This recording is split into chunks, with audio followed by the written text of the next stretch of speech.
Өткендегі сөз қандай еді? Ағай, сіздің телефон номеріңізді жазып алайыншы. Я телефон қалып кетті. Нұрай, ручкамен қағаз алып келші. Жақында досым Нұрсұлтанның каналы белгілі себептермен жабылып қалды. Енді Нұрсұлтанның қызықты әрі танымды жаңа видеолары оның жаңа каналында жарияланады. Тіркеліңіздер, сілтемесі астында. Жаңа түсіріліп жатқан отандық фильмдер мен театрлардағы су жаңа спектакльдер туралы мен сияқты білгіңіз келсе, онда талантты журналист әрі блогер Айдана Аламанның да парақшасына жазылып, лүпіл басуды ұмытпаңыздар. Сілтемесі астында. Бәріне сәлем достар, қалдарыңыз қалай? Сіздермен бірге мен Іңкәр, және бүгінгі видеомда мен сіздермен керемет әдіс-тәсілмен, методикамен бөліскім келеді.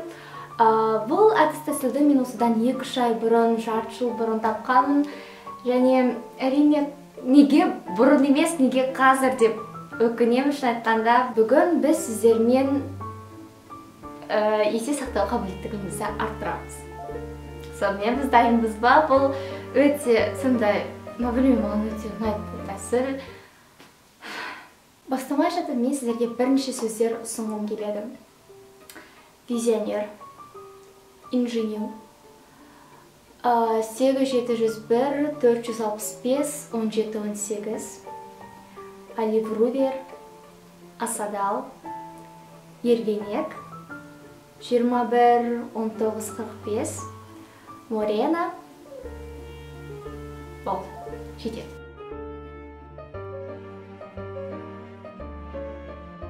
Ең басты құпия, кез келген сөзді біз есімізге сақтау кезімізде біз оны міндетті түрде бір нәрсемен байланыстыру керекпіз. Мысалы, ассоциация дейді осы сөз, термин сөзінде. Мысалы, алғашқы сөзіміз визионер. Визионер ол кез келген емес, бір аруақтарды, елестерді көрген адам. Бұл сөз сіздерге қандай сөзге ұқсайды? Визионер деген.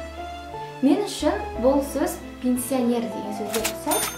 Негізі бұл сөздер, осы кездескен термин сөздердің көбінесе қазақша емес, көбінесе басқа тілдер, латынша, грекше, соларға ұқсас болып келгендіктен, білмеймін, маған қазақша ассоциация жүрмейді. Және осы сөзді енді біз көз алдымызға елестету керекпіз. Пенсионер шатырдың үстінде отыр, әртүрлі аруақтар мен елестерді көріп жатыр. Біз оны міндетті түрде өз көз алдымызға елестетуіміз керек. Ол міндетті түрде керек. Енді бұл жерде пенсия, вензионер емес, визионер. Сондықтан да В емес, В болғандықтан біз алдымызға тағы да солармен қатар алдымызда В әрпі жүргенін көреміз. Сол әженің зейнеткер адамның алдында. Болып жатыр ма барлығы?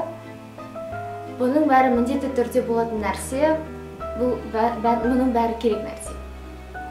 Кейбірде тіпті әріптер болып жатқан кезде, мысалы В, П болып жатқан кезде, мен үшін көз алдыма бір әжен, мысалы жаңағы пенсионерді есескенде, мен сразу визионер деп, яғни маған ешкімде әріп керек жоқ, әркімге әріп түрлі. Мүмкін ол сіздерге де керек жоқ, бірақ бастапқыда бәрі істеп көреді. Түсіндіңіздер деп ойлаймын. Есте сақтау алгоритмі осындай. Бұның барлығын нәтижесі соңында болады. Соңында біз бірге тағы да бір нәрсе жүргіземіз, сол кезде сіздер нәтижелерін көретін боласыздар. Келесі сөз инженер. Инженер, мен үшін инженер деген қызға ұқсайды, инженер деген сөзге ұқсайды. Инженер дегеніміз ол сүйкімді, қылықты қыздардың рөлдерін орындайтын актерлік роль. Біз оны тағы да көз алдымызға елестетеміз. Жаңағы актердің сол рөлді сомдап жатқан қыз, ол инженер екен, көз алдымызға елестетеміз. Ол бір нәрсе сызып жатыр, немесе біреуге мен инженермін деп айтып жатыр. Бұның бәрі өте маңызды. Әрі қарай номерге кеттік. 21 1945. 24 сағат болды 1945 жылы. Яғни Ұлы Отан соғысы. Ұлы Отан соғысы 24 сағат болды. Келесі мысал Ергенек. Ергенек ол киіз үй алдына қоятын тосқауыл, яғни есік жүріп тұратын. Ергенек қандай сөзге ұқсайды? Мен үшін ергенек, ер бала, яғни сосын кенек, кене, кенеп, кенеге ұқсайды, кенеп. Жәндік. Сондықтан да біз көз алдымызға елестетеміз ер адам, оның үстіне кене қонып жатыр. Бұл, содан кейін оны сол мағынасымен салыстыру керекпіз, сол мағынасымен қою керекпіз. Ол ер адам басында кене, ол кісі жаңағы киіз үйді ашып, есікті ашып, жаңағы ергенекті, соның ішіне кіріп жатыр.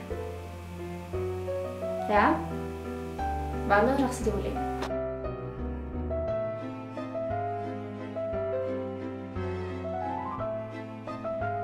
Міне, осылай, бүкіл жерде алгоритм осындай.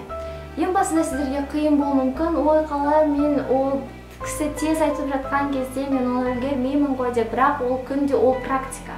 Тәжірибе, егер сіз күнде істеген сайын, ол күннен күнге ол оңай істелінеді. Сіздерге бір нәрсе айтты ма? Оливер, мысалы, біз сразу миыңызға бір нәрсе келтіресіз, байланыстырасыз, содан кейін ол сөз есіңізде қалады.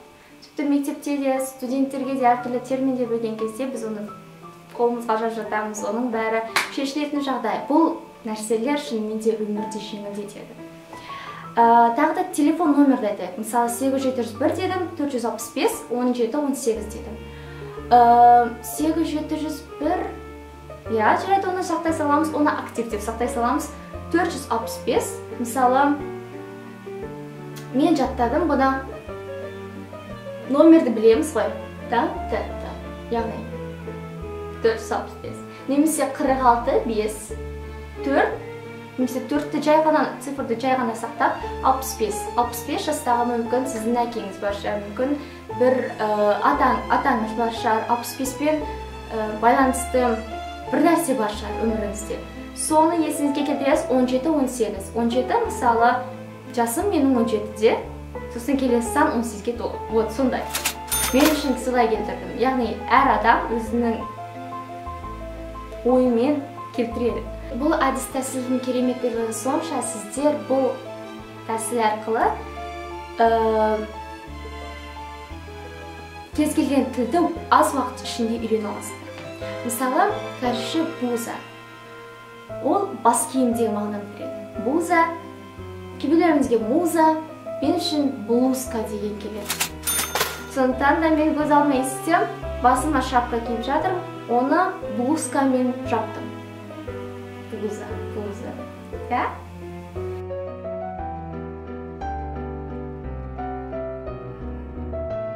Келесі сөз ағылшынша hot болсын. Hot ол ыстық. Яғни сол шапқаны келтірген, жоқ, мысалы хот-дог. Хот ол ыстық болғандықтан күннің астында тұрсыз, күннің астында сіздер хот-дог жеп жүрсіз. Хот. Окей? Сіздер осындай естіп едіңіздер, бір күнде, кейбір мектептер, курстар, бір күнде 100 сөз үйренеді шет тілінде. Ең басында бұл сөзге мен мүлдем сенбейдім, бірақ содан кейін оларда қалай жүреді деп, тіпті өздерінің вебинарларында болған кезде де олар осы тәсілді маған айтқан. Және білмеймін, бұл мен үшін сонда білмеймін, бір өте керемет болып көрінді. Олардың тіпті нәтижелерін көрген кезде олар сондай тез уақытта, аз уақыттың ішінде тілді меңгереді. Бірақ бұл тәсіл тілді үйренген кезде кішкене басқаша болып келеді. Мысалы, жаңағы хот, буза, кальп деген сөздерді үйренгеннен кейін сіздер оны тағы да 3-4 рет қайталауыңыз керек. Негізі 3-4 деген достар көп емес, ол аз.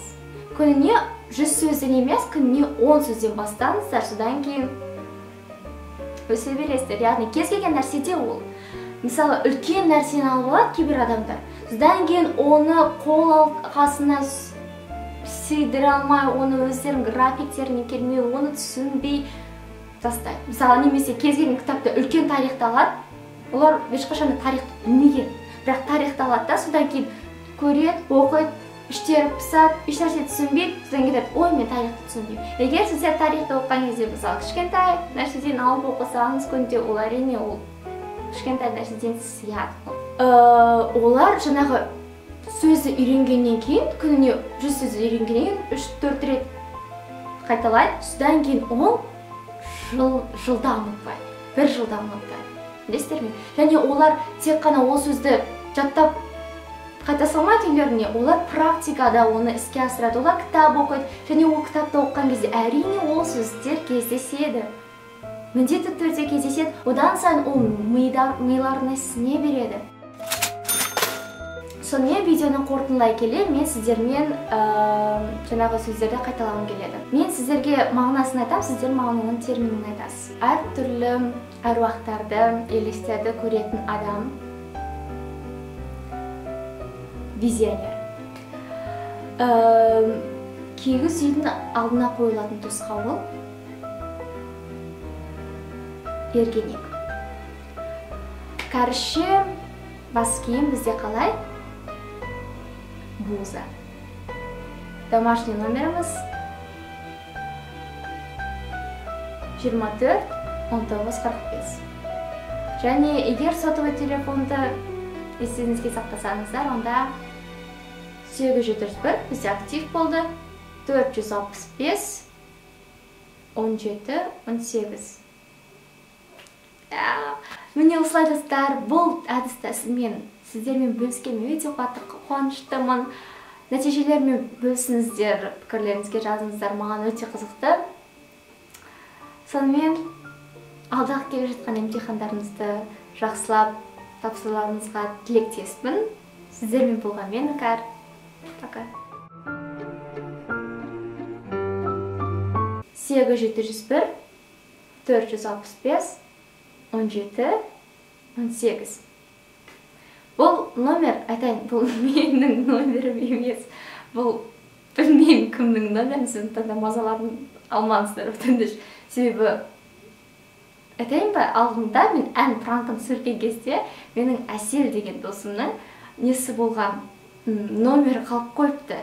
Содан кейін ол маған айтып жүретін Әсел, маған біреу звондайды, түнімен мазамды алады деп. Мен оны білген де жоқ, бетім.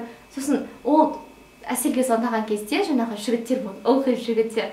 Звондайды, мен номеріңізді Іңкәрдан алдым. Содан кейін Әсел маған ренжитін кәдімгідей. Сен кімге бердің номерімді деп. Бетім, жоқ, мен ешкімге берген жоқпын. Содан кейін бір күні сол номерін звондаған кезде айтады, ол мен сізді ютубтен көрдім, ютубтен алдым, мен пранкынан алдым. Содан кейін айтқаннан кейін мен ол бесіме түсті, мен айтам, мен ұмытып кетіппін. Ол номері қалып қойды ғой, қарасам ол видеода 30 мың көрермен көріп, әрине деймін. Сосын енді қазір алып ұстадым. Сондықтан да бұл номердің мазаларын алмағанда мен білмеймін бұл номер кім екенін, мен жай ғана есімнен ала салдым оны.